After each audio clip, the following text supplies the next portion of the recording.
श्रीगणेशाय नमः। अथ श्री शिवरक्षा स्तोत्र विनियोगः।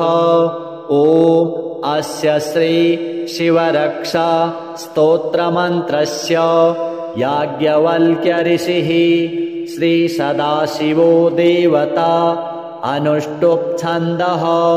श्री सदाशिव प्रीत्यर्थं शिवरक्षा स्तोत्रजपे विनियोगः।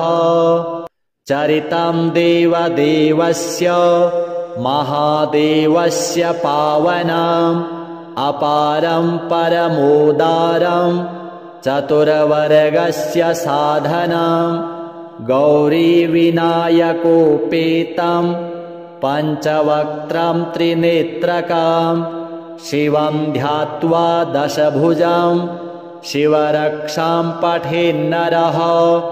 गङ्गाधरः शिरः पातु भालम् अर्धेन्दुशेखरः। नयने मदनध्वंसी कर्णो सर्पविभूषण।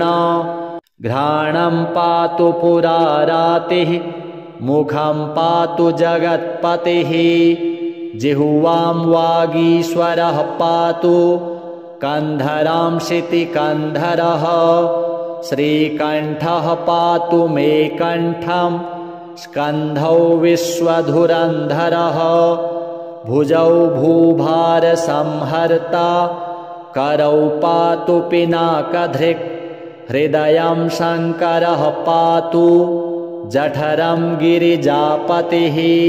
नाभिं मृत्युञ्जयः पातु कटिव्याघ्राजिनाम्बरः। शक्थिनी पातु दीनार्तो शरणागतवत्सलः। ऊरू महेश्वरः पातु जानुनी जगदीश्वरः।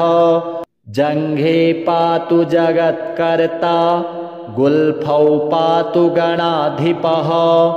चरणौ करुणासिन्धुः सर्वाङ्गानि सदाशिवः। एतां शिवबलोपेतां रक्षां यः सुकृती पठेत् स भुक्त्वा सकलान् कामान् शिवसायुज्यमाप्नुयात्। ग्रहभूतपिशाचाद्यास्त्रैलोक्ये विचरन्ति ये दूरादाशु पलायन्ते शिवनामाभिरक्षणात्। अभयङ्करनामेदं कवचं पार्वतीपतेः। भक्त्या बिभर्ति यः कण्ठे तस्य वश्यं जगत्त्रयम्। इमां नारायणः स्वप्ने शिवरक्षां यथा दिशत्। प्रातरुत्थाय योगीन्द्रो याज्ञवल्क्यः तथा लिखत्। श्रीसाम्ब सदाशिवार्पणमस्तु। चरितं देवदेवस्य महादेवस्य पावनम् अपारं परमोदारं चतुर्वर्गस्य साधनं गौरीविनायकोपेतं पञ्चवक्त्रं त्रिनेत्रकं शिवं ध्यात्वा दशभुजं शिवरक्षां पठेन्नरः। गङ्गाधरः शिरः पातु भालम् अर्धेन्दुशेखरः। नयने मदनध्वंसी कर्णो सर्पविभूषण।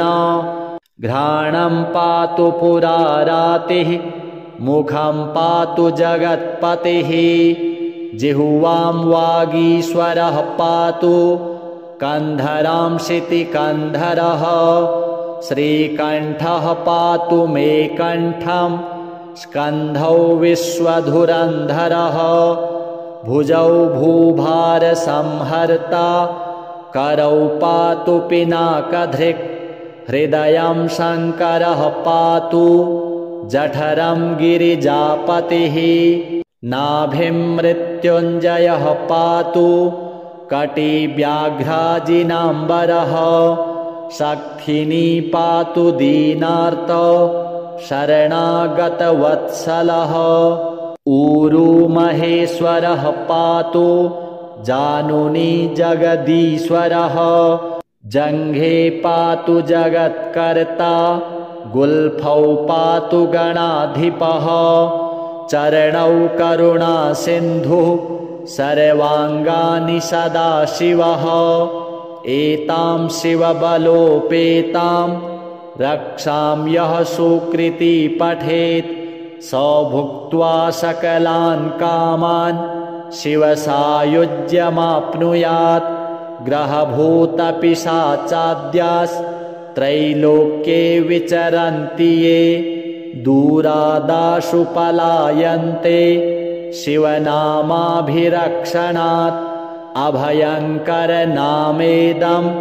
कवचं पार्वतीपतेः भक्त्या बिभर्ति यः कण्ठे तस्य वश्यं जगत्त्रयम् इमां नारायणः स्वप्ने शिवरक्षां यथा दिशत् प्रातरुत्थाय योगीन्द्रो याज्ञवल्क्यः तथा लिखत् श्रीसाम्ब सदाशिवार्पणमस्तु। चरितं देवदेवस्य महादेवस्य पावनम् अपारं परमोदारं चतुर्वर्गस्य साधनं गौरीविनायकोपेतं पञ्चवक्त्रं त्रिनेत्रकं शिवं ध्यात्वा दशभुजं शिवरक्षां पठेन्नरः गङ्गाधरः शिरः पातु भालम् अर्धेन्दुशेखरः नयने मदनध्वंसी कर्णो सर्पविभूषण घ्राणं पातु पुरारातिः मुखं पातु जगत्पतिः जिह्वां वागीश्वरः पातु कन्धरां शितिकन्धरः श्रीकण्ठः पातु मे कण्ठं स्कन्धौ विश्वधुरन्धरः भुजौ भूभारसंहर्ता करौ पातु पिनाकधृक् हृदयं शङ्करः पातु जठरं गिरिजापतिः नाभिं मृत्युञ्जयः पातु कटिव्याघ्राजिनाम्बरः शक्थिनी पातु दीनार्तो शरणागतवत्सलः ऊरू महेश्वरः पातु जानुनी जगदीश्वरः जङ्घे पातु जगत्कर्ता गुल्फौ पातु गणाधिपः चरणौ करुणा सिन्धुः सर्वाङ्गानि सदाशिवः एतां शिवबलोपेतां रक्षां यः सुकृती पठेत् स भुक्त्वा सकलान् कामान् शिवसायुज्यमाप्नुयात् ग्रहभूतपिशाचाद्यास्त्रैलोक्ये विचरन्ति ये दूरादाशु पलायन्ते शिवनामाभिरक्षणात् अभयङ्करनामेदं कवचं पार्वतीपतेः भक्त्या बिभर्ति यः कण्ठे तस्य वश्यं जगत्त्रयम् इमां नारायणः स्वप्ने शिवरक्षां यथा दिशत् प्रातरुत्थाय योगीन्द्रो याज्ञवल्क्यः तथा लिखत् श्रीसाम्ब सदाशिवार्पणमस्तु। चरितं देवदेवस्य महादेवस्य पावनम् अपारं परमोदारं चतुर्वर्गस्य साधनं गौरीविनायकोपेतं पञ्चवक्त्रं त्रिनेत्रकं शिवं ध्यात्वा दशभुजं शिवरक्षां पठेन्नरः गङ्गाधरः शिरः पातु भालम् अर्धेन्दुशेखरः नयने मदनध्वंसी कर्णो सर्पविभूषण घ्राणं पातु पुरारातिः मुखं पातु जगत्पतिः जिह्वां वागीश्वरः पातु कन्धरां शितिकन्धरः श्रीकण्ठः पातु मे कण्ठं स्कन्धौ विश्वधुरन्धरः भुजौ भूभारसंहर्ता करौ पातु पिनाकधृक् हृदयं शङ्करः पातु जठरं गिरिजापतिः नाभिं मृत्युञ्जयः पातु कटिव्याघ्राजिनाम्बरः शक्थिनी पातु दीनार्तो शरणागतवत्सलः ऊरू महेश्वरः पातु जानुनी जगदीश्वरः जङ्घे पातु जगत्कर्ता गुल्फौ पातु गणाधिपः चरणौ करुणासिन्धुः सर्वाङ्गानि सदाशिवः एतां शिवबलोपेतां रक्षां यः सुकृती पठेत् स भुक्त्वा सकलान् कामान् शिवसायुज्यमाप्नुयात् ग्रहभूतपिशाचाद्यास्त्रैलोक्ये विचरन्ति ये दूरादाशु पलायन्ते शिवनामाभिरक्षणात् अभयङ्करनामेदं कवचं पार्वतीपतेः भक्त्या बिभर्ति यः कण्ठे तस्य वश्यं जगत्त्रयम् इमां नारायणः स्वप्ने शिवरक्षां यथा दिशत् प्रातरुत्थाय योगीन्द्रो याज्ञवल्क्यः तथा लिखत् श्रीसाम्ब सदाशिवार्पणमस्तु।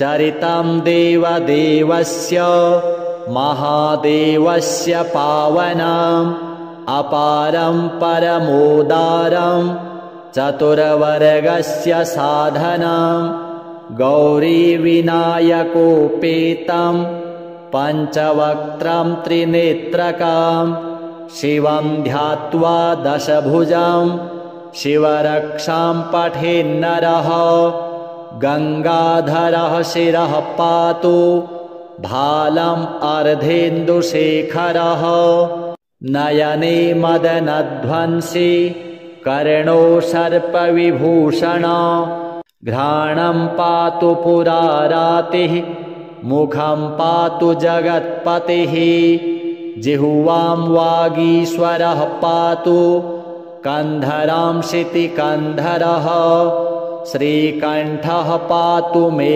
कण्ठं स्कन्धौ विश्वधुरन्धरः भुजौ भूभारसंहर्ता करौ पातु पिनाकधृक् हृदयं शङ्करः पातु जठरं गिरिजापतिः नाभिं मृत्युञ्जयः पातु कटिव्याघ्राजिनाम्बरः शक्थिनी पातु दीनार्तो शरणागतवत्सलः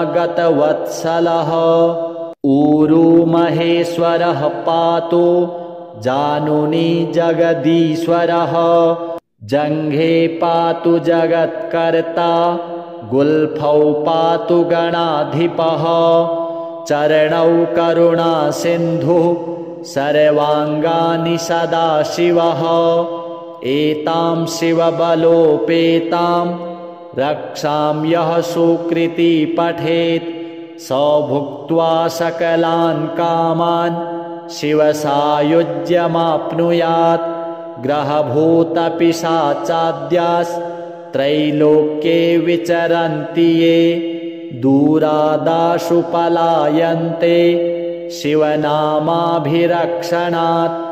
अभयङ्करनामेदं कवचं पार्वतीपतेः भक्त्या बिभर्ति यः कण्ठे तस्य वश्यं जगत्त्रयम् इमां नारायणः स्वप्ने शिवरक्षां यथा दिशत् प्रातरुत्थाय योगीन्द्रो याज्ञवल्क्यः तथा लिखत् श्रीसाम्ब सदाशिवार्पणमस्तु। चरितं देवदेवस्य महादेवस्य पावनम् अपारं परमोदारं चतुर्वर्गस्य साधनं गौरीविनायकोपेतं पञ्चवक्त्रं त्रिनेत्रकं शिवं ध्यात्वा दशभुजं शिवरक्षां पठेन्नरः गङ्गाधरः शिरः पातु भालम् अर्धेन्दुशेखरः नयने मदनध्वंसी कर्णो सर्पविभूषण घ्राणं पातु पुरारातिः मुखं पातु जगत्पतिः जिह्वां वागीश्वरः पातु कन्धरां शितिकन्धरः श्रीकण्ठः पातु मे कण्ठं स्कन्धौ विश्वधुरन्धरः भुजौ भूभारसंहर्ता करौ पातु पिनाकधृक् हृदयं शङ्करः पातु जठरं गिरिजापतिः नाभिं मृत्युञ्जयः पातु कटिव्याघ्राजिनाम्बरः शक्थिनी पातु दीनार्तो शरणागतवत्सलः ऊरू महेश्वरः पातु जानुनी जगदीश्वरः जङ्घे पातु जगत्कर्ता गुल्फौ पातु गणाधिपः चरणौ करुणासिन्धुः सर्वाङ्गानि सदाशिवः एतां शिवबलोपेतां रक्षां यः सुकृती पठेत् स भुक्त्वा सकलान् कामान् शिवसायुज्यमाप्नुयात् ग्रहभूतपिशाचाद्यास्त्रैलोक्ये विचरन्ति ये दूरादाशु पलायन्ते शिवनामाभिरक्षणात् अभयङ्करनामेदं कवचं पार्वतीपतेः भक्त्या बिभर्ति यः कण्ठे तस्य वश्यं जगत्त्रयम् इमां नारायणः स्वप्ने शिवरक्षां यथा दिशत् प्रातरुत्थाय योगीन्द्रो याज्ञवल्क्यः तथा लिखत् श्रीसाम्ब सदाशिवार्पणमस्तु।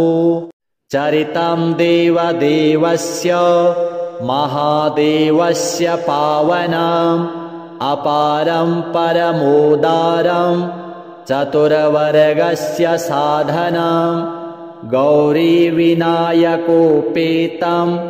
पञ्चवक्त्रं त्रिनेत्रकं शिवं ध्यात्वा दशभुजं शिवरक्षां पठेन्नरः गङ्गाधरः शिरः पातु भालम् अर्धेन्दुशेखरः नयने मदनध्वंसी कर्णो सर्पविभूषण घ्राणं पातु पुरारातिः मुखं पातु जगत्पतिः जिह्वां वागीश्वरः पातु कन्धरां शितिकन्धरः श्रीकण्ठः पातु मे कण्ठं स्कन्धौ विश्वधुरन्धरः भुजौ भूभारसंहर्ता करौ पातु पिनाकधृक् हृदयं शङ्करः पातु जठरं गिरिजापतिः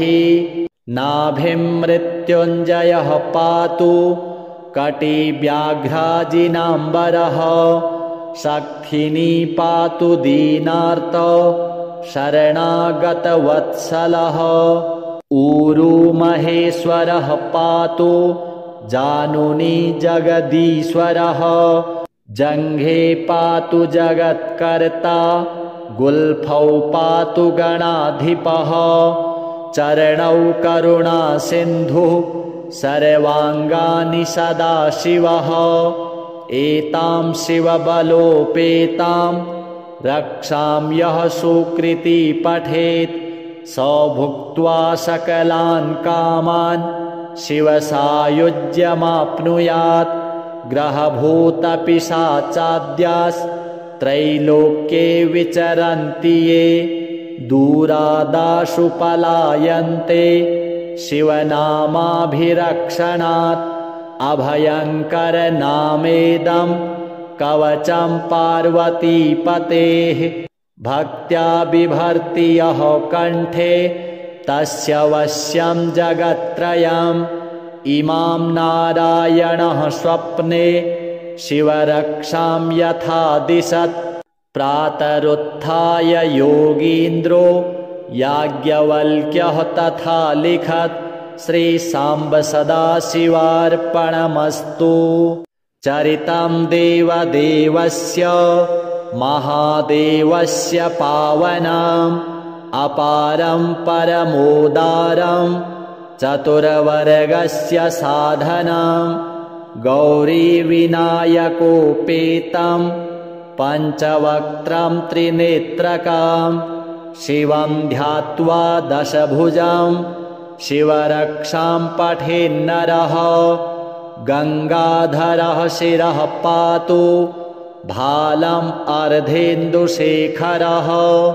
नयने मदनध्वंसी कर्णो सर्पविभूषण। घ्राणं पातु पुरारातिः मुखं पातु जगत्पतिः। जिह्वां वागीश्वरः पातु कन्धरां शितिकन्धरः। श्रीकण्ठः पातु मे कण्ठं स्कन्धौ विश्वधुरन्धरः। भुजौ भूभारसंहर्ता करौ पातु पिनाकधृक्। हृदयं शङ्करः पातु जठरं गिरिजापतिः। नाभिं मृत्युञ्जयः पातु कटिव्याघ्राजिनाम्बरः। शक्थिनी पातु दीनार्तो शरणागतवत्सलः। ऊरू महेश्वरः पातु जानुनी जगदीश्वरः। जङ्घे पातु जगत्कर्ता गुल्फौ पातु गणाधिपः। चरणौ करुणासिन्धुः सर्वाङ्गानि सदाशिवः। एतां शिवबलोपेतां रक्षां यः सुकृती पठेत् स भुक्त्वा सकलान् कामान् शिवसायुज्यमाप्नुयात्।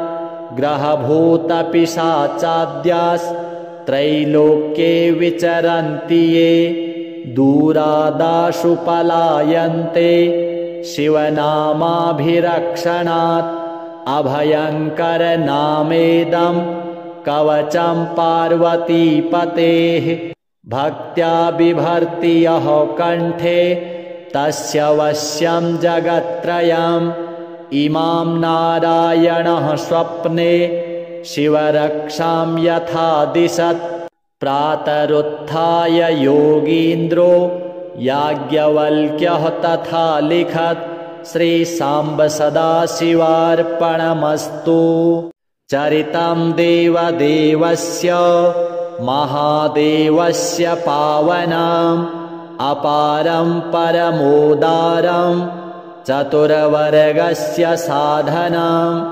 गौरीविनायकोपेतं पञ्चवक्त्रं त्रिनेत्रकं शिवं ध्यात्वा दशभुजं शिवरक्षां पठेन्नरः। गङ्गाधरः शिरः पातु भालम् अर्धेन्दुशेखरः। नयने मदनध्वंसी कर्णो सर्पविभूषण। घ्राणं पातु पुरारातिः मुखं पातु जगत्पतिः। जिह्वां वागीश्वरः पातु कन्धरां शितिकन्धरः। श्रीकण्ठः पातु मे कण्ठं स्कन्धौ विश्वधुरन्धरः। भुजौ भूभारसंहर्ता करौ पातु पिनाकधृक्। हृदयं शङ्करः पातु जठरं गिरिजापतिः नाभिं मृत्युञ्जयः पातु कटिव्याघ्राजिनाम्बरः शक्थिनी पातु दीनार्त शरणागतवत्सलः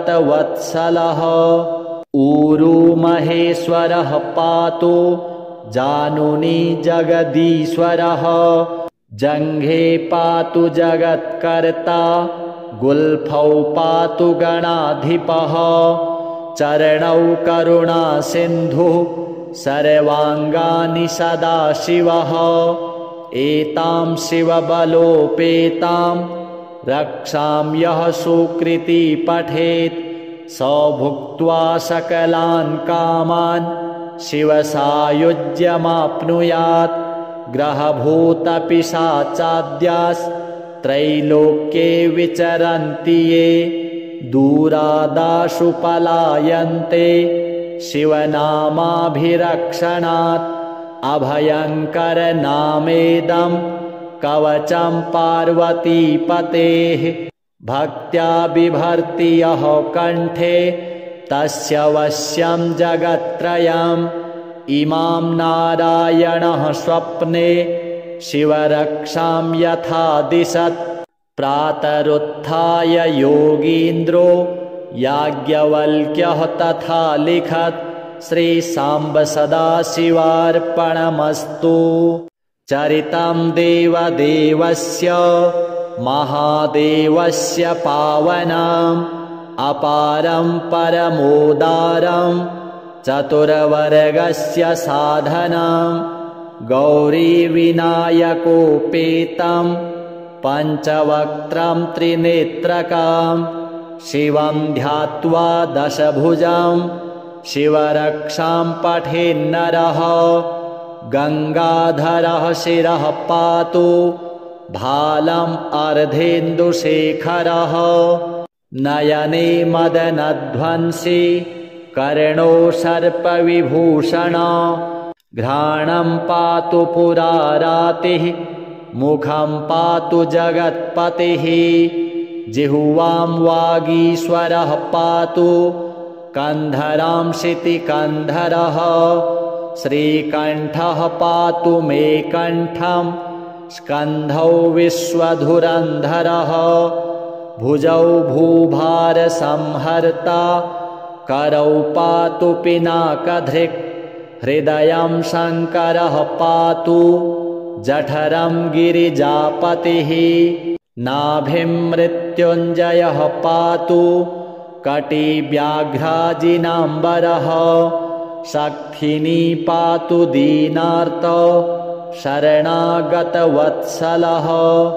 ऊरू महेश्वरः पातु जानुनी जगदीश्वरः जङ्घे पातु जगत्कर्ता गुल्फौ पातु गणाधिपः चरणौ करुणासिन्धुः सर्वाङ्गानि सदाशिवः एतां शिवबलोपेतां रक्षां यः सुकृती पठेत् स भुक्त्वा सकलान् कामान् शिवसायुज्यमाप्नुयात् ग्रहभूतपिशाचाद्यास्त्रैलोक्ये विचरन्ति ये दूरादाशु पलायन्ते शिवनामाभिरक्षणात्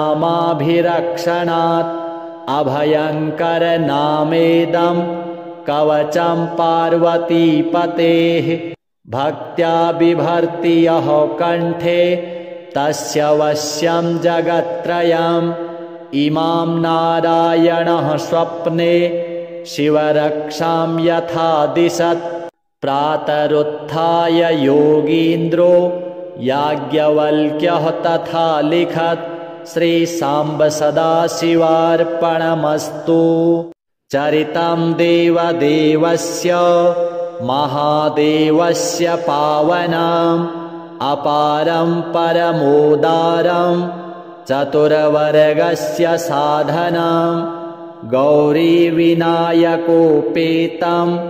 पञ्चवक्त्रं त्रिनेत्रकं शिवं ध्यात्वा दशभुजं शिवरक्षां पठेन्नरः गङ्गाधरः शिरः पातु भालम् अर्धेन्दुशेखरः नयने मदनध्वंसी कर्णो सर्पविभूषण घ्राणं पातु पुरारातिः मुखं पातु जगत्पतिः जिह्वां वागीश्वरः पातु कन्धरां शितिकन्धरः श्रीकण्ठः पातु मे कण्ठं स्कन्धौ विश्वधुरन्धरः भुजौ भूभारसंहर्ता करौ पातु पिनाकधृक् हृदयं शङ्करः पातु जठरं गिरिजापतिः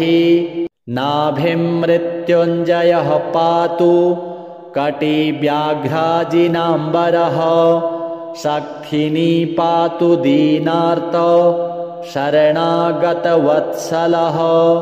ऊरू महेश्वरः पातु जानुनी जगदीश्वरः जङ्घे पातु जगत्कर्ता गुल्फौ पातु गणाधिपः चरणौ करुणासिन्धुः सर्वाङ्गानि सदाशिवः एतां शिवबलोपेतां रक्षां यः सुकृती पठेत् स भुक्त्वा सकलान् कामान् शिवसायुज्यमाप्नुयात् ग्रहभूतपिशाचाद्यास्त्रैलोक्ये विचरन्ति ये दूरादाशु पलायन्ते शिवनामाभिरक्षणात्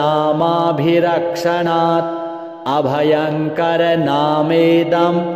कवचं पार्वतीपतेः भक्त्या बिभर्ति यः कण्ठे तस्य वश्यं जगत्त्रयम् इमां नारायणः स्वप्ने शिवरक्षां यथा दिशत् प्रातरुत्थाय योगीन्द्रो याज्ञवल्क्यः तथा लिखत् श्रीसाम्ब सदाशिवार्पणमस्तु।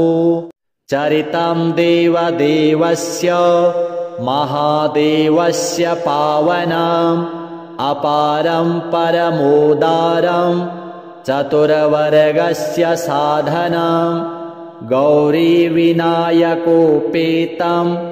पञ्चवक्त्रं त्रिनेत्रकं शिवं ध्यात्वा दशभुजं शिवरक्षां पठेन्नरः गङ्गाधरः शिरः पातु भालम् अर्धेन्दुशेखरः नयने मदनध्वंसी कर्णो सर्पविभूषण घ्राणं पातु पुरारातिः मुखं पातु जगत्पतिः जिह्वां वागीश्वरः पातु कन्धरां शितिकन्धरः श्रीकण्ठः पातु मे कण्ठं स्कन्धौ विश्वधुरन्धरः भुजौ भूभारसंहर्ता करौ पातु पिनाकधृक् हृदयं शङ्करः पातु जठरं गिरिजापतिः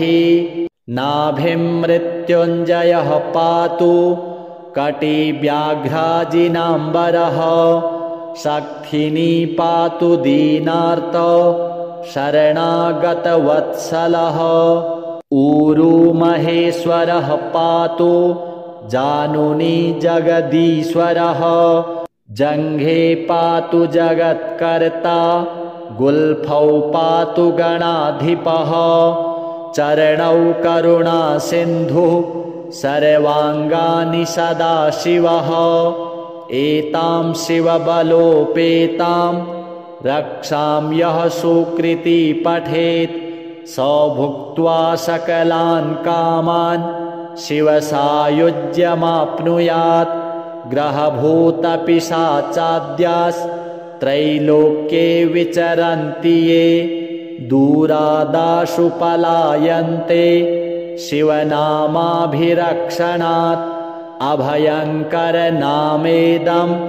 कवचं पार्वतीपतेः भक्त्या बिभर्ति यः कण्ठे तस्य वश्यं जगत्त्रयम् इमां नारायणः स्वप्ने शिवरक्षां यथा दिशत् प्रातरुत्थाय योगीन्द्रो याज्ञवल्क्यः तथा लिखत् श्रीसाम्ब सदाशिवार्पणमस्तु। चरितं देवदेवस्य महादेवस्य पावनम् अपारं परमोदारं चतुर्वर्गस्य साधनं गौरीविनायकोपेतं पञ्चवक्त्रं त्रिनेत्रकं शिवं ध्यात्वा दशभुजं शिवरक्षां पठेन्नरः गङ्गाधरः शिरः पातु भालम् अर्धेन्दुशेखरः नयने मदनध्वंसी कर्णो सर्पविभूषण घ्राणं पातु पुरारातिः मुखं पातु जगत्पतिः जिह्वां वागीश्वरः पातु कन्धरां शितिकन्धरः श्रीकण्ठः पातु मे कण्ठं स्कन्धौ विश्वधुरन्धरः भुजौ भूभारसंहर्ता करौ पातु पिनाकधृक् हृदयं शङ्करः पातु जठरं गिरिजापतिः नाभिं मृत्युञ्जयः पातु कटिव्याघ्राजिनाम्बरः शक्थिनी पातु दीनार्तो शरणागतवत्सलः ऊरू महेश्वरः पातु जानुनी जगदीश्वरः जङ्घे पातु जगत्कर्ता गुल्फौ पातु गणाधिपः चरणौ करुणासिन्धुः सर्वाङ्गानि सदाशिवः एतां शिवबलोपेतां रक्षां यः सुकृती पठेत् स भुक्त्वा सकलान् कामान् शिवसायुज्यमाप्नुयात् ग्रहभूतपिशाचाद्यास्त्रैलोक्ये विचरन्ति ये दूरादाशु पलायन्ते शिवनामाभिरक्षणात् अभयङ्करनामेदं कवचं पार्वतीपतेः भक्त्या बिभर्ति यः कण्ठे तस्य वश्यं जगत्त्रयम् इमां नारायणः स्वप्ने शिवरक्षां यथा दिशत् प्रातरुत्थाय योगीन्द्रो याज्ञवल्क्यः तथा लिखत् श्रीसाम्ब सदाशिवार्पणमस्तु। चरितं देवदेवस्य महादेवस्य पावनम् अपारं परमोदारं चतुर्वर्गस्य साधनं गौरीविनायकोपेतं पञ्चवक्त्रं त्रिनेत्रकं शिवं ध्यात्वा दशभुजं शिवरक्षां पठेन्नरः गङ्गाधरः शिरः पातु भालम् अर्धेन्दुशेखरः नयने मदनध्वंसी कर्णो सर्पविभूषण घ्राणं पातु पुरारातिः मुखं पातु जगत्पतिः जिह्वां वागीश्वरः पातु कन्धरां शितिकन्धरः श्रीकण्ठः पातु मे कण्ठं स्कन्धौ विश्वधुरन्धरः भुजौ भूभारसंहर्ता करौ पातु पिनाकधृक् हृदयं शङ्करः पातु जठरं गिरिजापतिः नाभिं मृत्युञ्जयः पातु कटिव्याघ्राजिनाम्बरः शक्थिनी पातु दीनार्तो शरणागतवत्सलः ऊरू महेश्वरः पातु जानुनी जगदीश्वरः जङ्घे पातु जगत्कर्ता गुल्फौ पातु गणाधिपः चरणौ करुणासिन्धुः सर्वाङ्गानि सदाशिवः एतां शिवबलोपेतां रक्षां यः सुकृती पठेत् स भुक्त्वा सकलान् कामान् शिवसायुज्यमाप्नुयात् ग्रहभूतपिशाचाद्यास्त्रैलोक्ये विचरन्ति ये दूरादाशु पलायन्ते शिवनामाभिरक्षणात् अभयङ्करनामेदं कवचं पार्वतीपतेः भक्त्या बिभर्ति यः कण्ठे तस्य वश्यं जगत्त्रयम् इमां नारायणः स्वप्ने शिवरक्षां यथा दिशत् प्रातरुत्थाय योगीन्द्रो याज्ञवल्क्यः तथा लिखत् श्रीसाम्ब सदाशिवार्पणमस्तु। चरितं देवदेवस्य महादेवस्य पावनम् अपारं परमोदारं चतुर्वर्गस्य साधनं गौरीविनायकोपेतं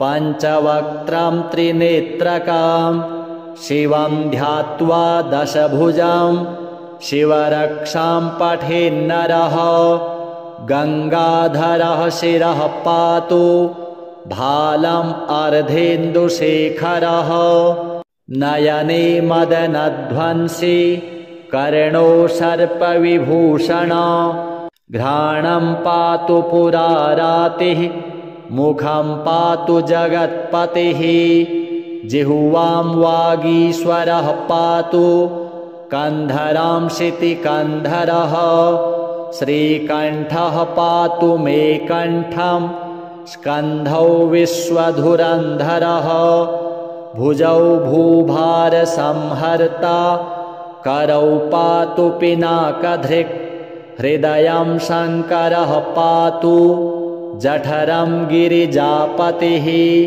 नाभिं मृत्युञ्जयः पातु कटिव्याघ्राजिनाम्बरः शक्थिनी पातु दीनार्तो शरणागतवत्सलः ऊरू महेश्वरः पातु जानुनी जगदीश्वरः जङ्घे पातु जगत्कर्ता गुल्फौ पातु गणाधिपः चरणौ करुणासिन्धुः सर्वाङ्गानि सदाशिवः एतां शिवबलोपेतां रक्षां यः सुकृती पठेत् स भुक्त्वा सकलान् कामान् शिवसायुज्यमाप्नुयात् ग्रहभूतपिशाचाद्यास्त्रैलोक्ये विचरन्ति ये दूरादाशु पलायन्ते शिवनामाभिरक्षणात् अभयङ्करनामेदं कवचं पार्वतीपतेः भक्त्या बिभर्ति यः कण्ठे तस्य वश्यं जगत्त्रयम् इमां नारायणः स्वप्ने शिवरक्षां यथा दिशत् प्रातरुत्थाय योगीन्द्रो याज्ञवल्क्यः तथा लिखत् श्रीसाम्ब सदाशिवार्पणमस्तु। चरितं देवदेवस्य महादेवस्य पावनम् अपारं परमोदारं चतुर्वर्गस्य साधनं गौरीविनायकोपेतं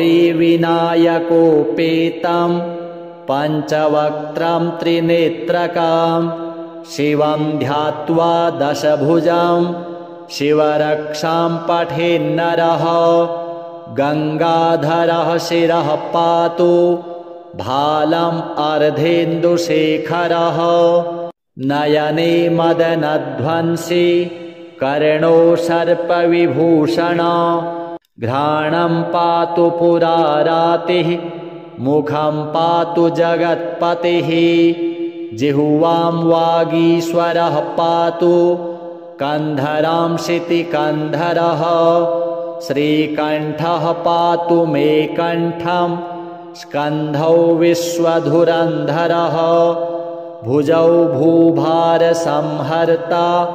करौ पातु पिनाकधृक् हृदयं शङ्करः पातु जठरं गिरिजापतिः नाभिं मृत्युञ्जयः पातु कटिव्याघ्राजिनाम्बरः शक्थिनी पातु दीनार्तो शरणागतवत्सलः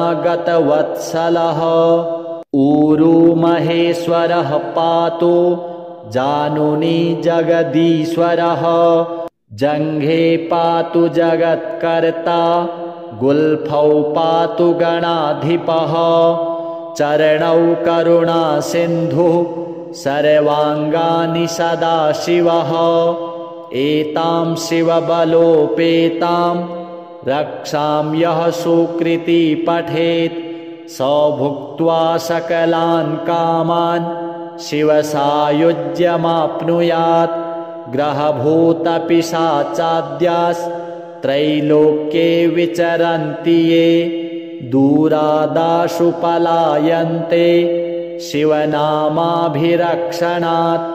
अभयङ्करनामेदं कवचं पार्वतीपतेः भक्त्या बिभर्ति यः कण्ठे तस्य वश्यं जगत्त्रयम् इमां नारायणः स्वप्ने शिवरक्षां यथा दिशत् प्रातरुत्थाय योगीन्द्रो याज्ञवल्क्यः तथा लिखत् श्रीसाम्ब सदाशिवार्पणमस्तु। चरितं देवदेवस्य महादेवस्य पावनम् अपारं परमोदारं चतुर्वर्गस्य साधनं गौरीविनायकोपेतं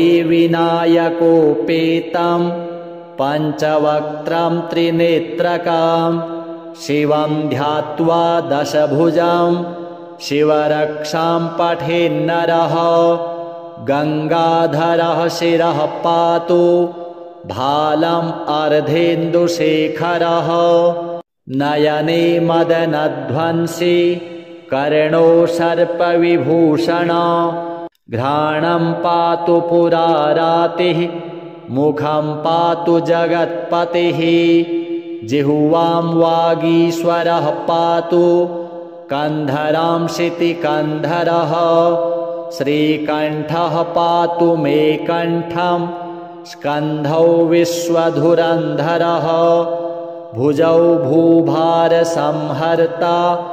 करौ पातु पिनाकधृक् हृदयं शङ्करः पातु जठरं गिरिजापतिः नाभिं मृत्युञ्जयः पातु कटिव्याघ्राजिनाम्बरः शक्थिनी पातु दीनार्तो शरणागतवत्सलः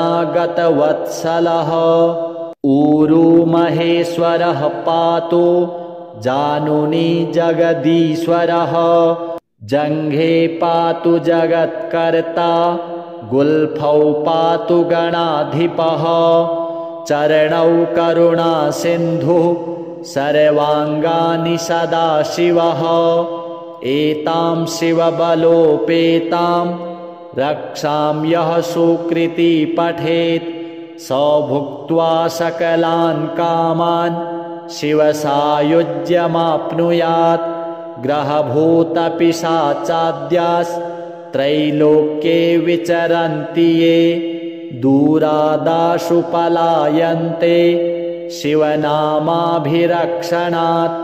अभयङ्करनामेदं कवचं पार्वतीपतेः भक्त्या बिभर्ति यः कण्ठे तस्य वश्यं जगत्त्रयम् इमां नारायणः स्वप्ने शिवरक्षां यथा दिशत् प्रातरुत्थाय योगीन्द्रो याज्ञवल्क्यः तथा लिखत् श्रीसाम्ब सदाशिवार्पणमस्तु।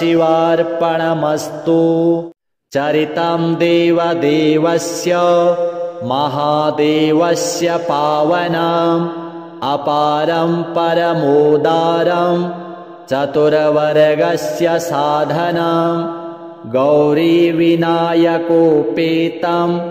पञ्चवक्त्रं त्रिनेत्रकं शिवं ध्यात्वा दशभुजं शिवरक्षां पठेन्नरः गङ्गाधरः शिरः पातु भालम् अर्धेन्दुशेखरः नयने मदनध्वंसी कर्णो सर्पविभूषण घ्राणं पातु पुरारातिः मुखं पातु जगत्पतिः जिह्वां वागीश्वरः पातु कन्धरां शितिकन्धरः श्रीकण्ठः पातु मे कण्ठं स्कन्धौ विश्वधुरन्धरः भुजौ भूभारसंहर्ता करौ पातु पिनाकधृक् हृदयं शङ्करः पातु जठरं गिरिजापतिः नाभिं मृत्युञ्जयः पातु कटिव्याघ्राजिनाम्बरः शक्थिनी पातु दीनार्तो शरणागतवत्सलः ऊरू महेश्वरः पातु जानुनी जगदीश्वरः जङ्घे पातु जगत्कर्ता गुल्फौ पातु गणाधिपः चरणौ करुणासिन्धुः सर्वाङ्गानि सदाशिवः एतां शिवबलोपेतां रक्षां यः सुकृती पठेत् स भुक्त्वा सकलान् कामान् शिवसायुज्यमाप्नुयात् ग्रहभूतपिशाचाद्यास्त्रैलोक्ये विचरन्ति ये दूरादाशु पलायन्ते शिवनामाभिरक्षणात् अभयङ्करनामेदं कवचं पार्वतीपतेः भक्त्या बिभर्ति यः कण्ठे तस्य वश्यं जगत्त्रयम् इमां नारायणः स्वप्ने शिवरक्षां यथा दिशत् प्रातरुत्थाय योगीन्द्रो याज्ञवल्क्यः तथा लिखत् श्रीसाम्ब सदाशिवार्पणमस्तु।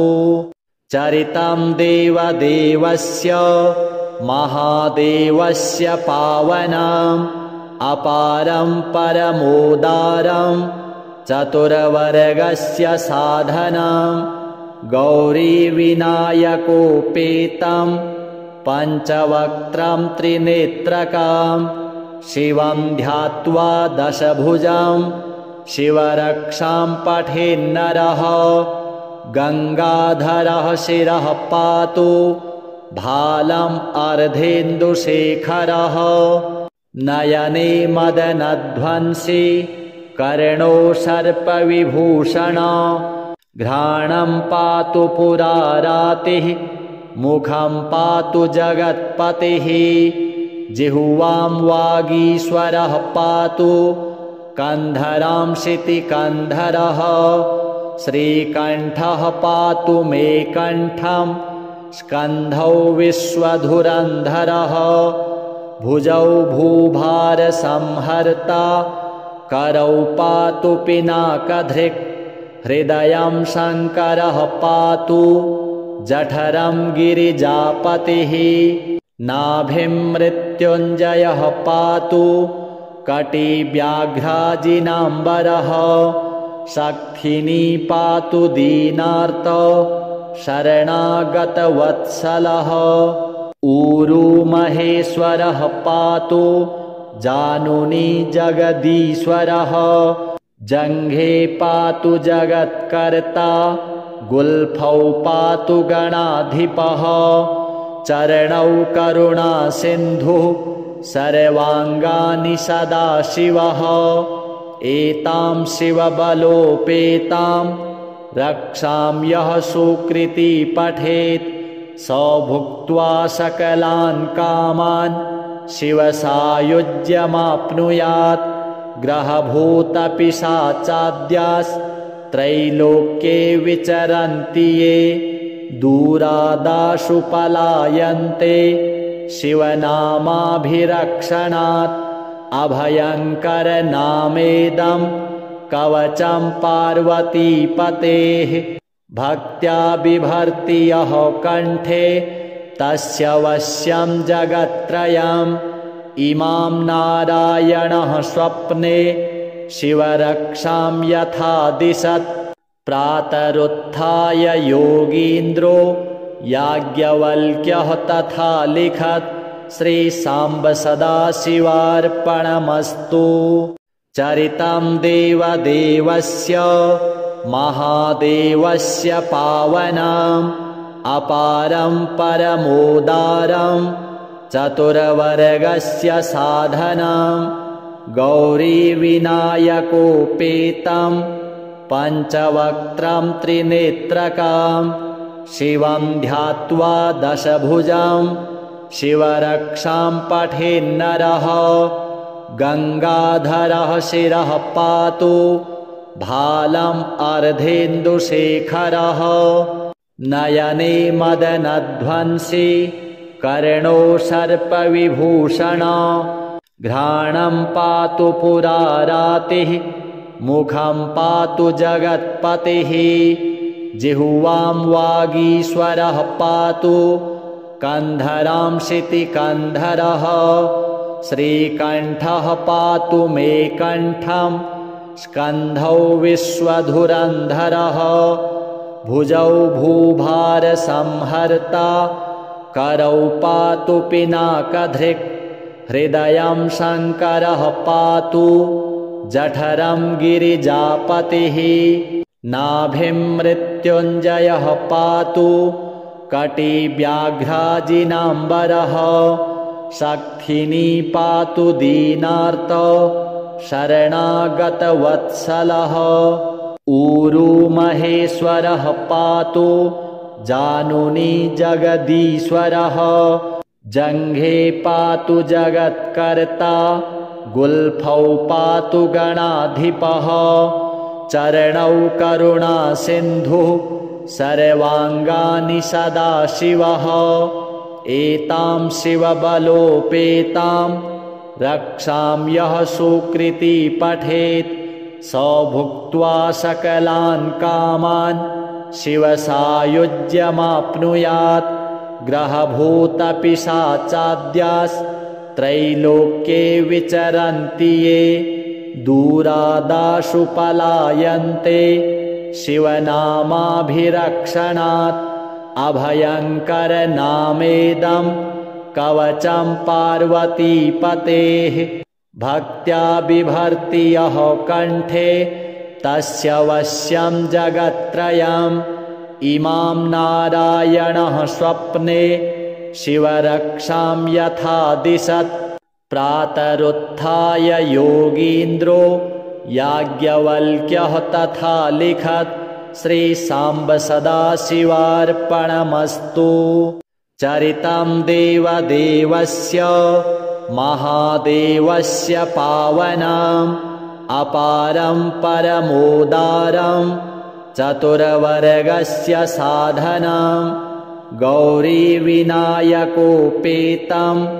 पञ्चवक्त्रं त्रिनेत्रकं शिवं ध्यात्वा दशभुजं शिवरक्षां पठेन्नरः गङ्गाधरः शिरः पातु भालम् अर्धेन्दुशेखरः नयने मदनध्वंसी कर्णो सर्पविभूषण घ्राणं पातु पुरारातिः मुखं पातु जगत्पतिः जिह्वां वागीश्वरः पातु कन्धरां शितिकन्धरः श्रीकण्ठः पातु मे कण्ठं स्कन्धौ विश्वधुरन्धरः भुजौ भूभारसंहर्ता करौ पातु पिनाकधृक् हृदयं शङ्करः पातु जठरं गिरिजापतिः